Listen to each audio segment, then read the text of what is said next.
Қазақ тілі тылсым тілі, сиқырдың тілі деп біздің ұлы замандасымыз мифология, лингвистика, тарих зерттеушісі Серикбол Қондыбай бір кітабында жазған екен. Қазақ даласы және герман тәңірлері деген кітабында жазып кеткен. Сол сөзді оқығанда ол бір дәлелдерді келтіреді да, мысалы дейді, орыс тілінде, орыс мәдениетінде, фольклорында әулие Елена деген ұғым бар. Әулие Елена ол судың пірі сияқты. Ал Серикбол айтады, бұл жерде Елена, сосын Ульяна, әулие Ульяна деген де бар. Сонда Серикбол айтады, ол дейді, Ульяна да Елена да ол кейін қосылған аттар. О баста ол түріктің ылғал деген сөз болды. Ыл деген түбір ол ылғалды, суды білдіретін. Содан орыстар оны өздерінше Елена, Ульяна деп өздеріне таныс әйелдердің аттарына айналдырған.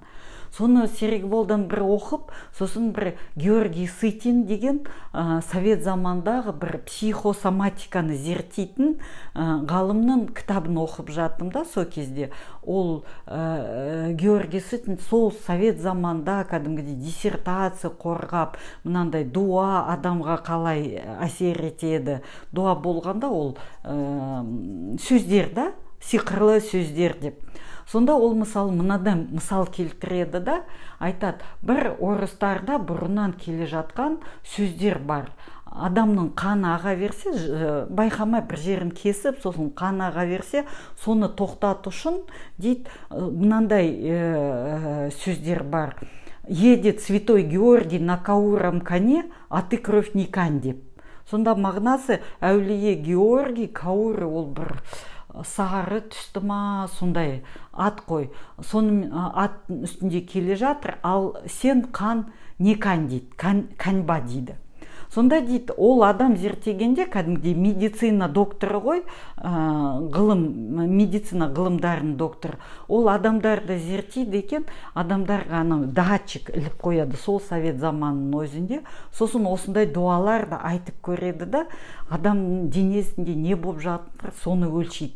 Сонда айтады, мынау қызық, мынау дуада, қан тоқтататын дуада негізгі салмақ никань деген сөзге келеді екен. Никань дегенде шынымен қан тоқтайды екен адамдарда, ағып жатқан қан. Сонда ол никань деген сөз, ол кань деген сөз орыстарда жоқ.